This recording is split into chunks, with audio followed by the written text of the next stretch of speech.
If there's been a fundamental change, in my view, in the ways that we teach and learn, it is the role of collaborative work.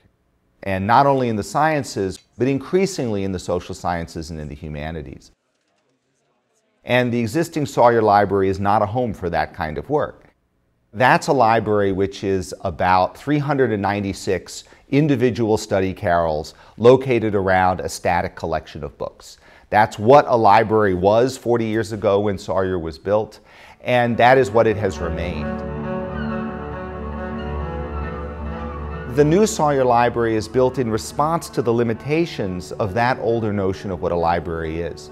Great thought has been built into not only the kind of library we need now, but a library that can evolve. So as you come into the library, you'll see books. 4 stories of books, a critically important part of the function of that library. But then as you turn and go up to the right, you'll see the Center for Media Initiatives.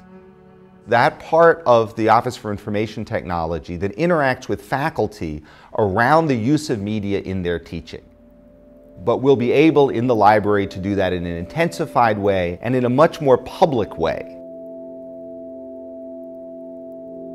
And interestingly, they're appropriately homes for archives and old rare books, which are coming back into the curriculum in ways that I think are very, very exciting. The Chapin collection is going to be housed within the new library in wonderful new space that's not only collection space, but teaching space.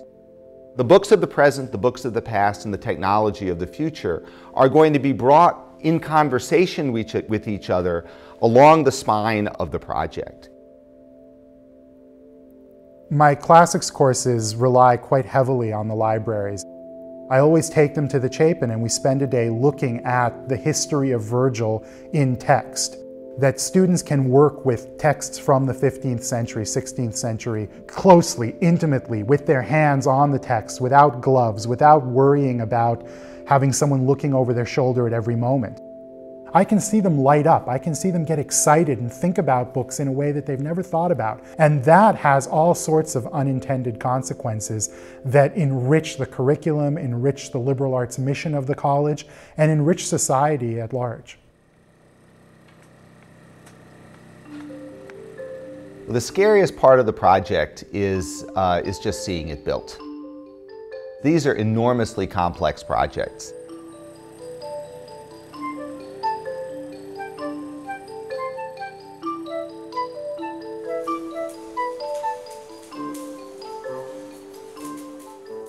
Updating a historic building takes a lot of attention.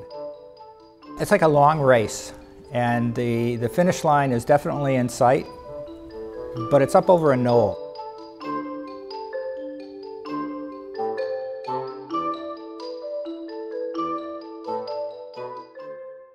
My favorite part of the project is the renovated reading room in Stetson. I've taken alumni through there who say they never knew that room existed, and yet it's one of the most beautiful rooms, I think, on the entire Williams campus. It's the kind of room that we couldn't replicate even if we had the money. We will actually have the original oak tables, we'll have brass lamps, there's a fireplace at either end, and it's actually going to be a 24/7 space. This is the right time for Williams to build a new library.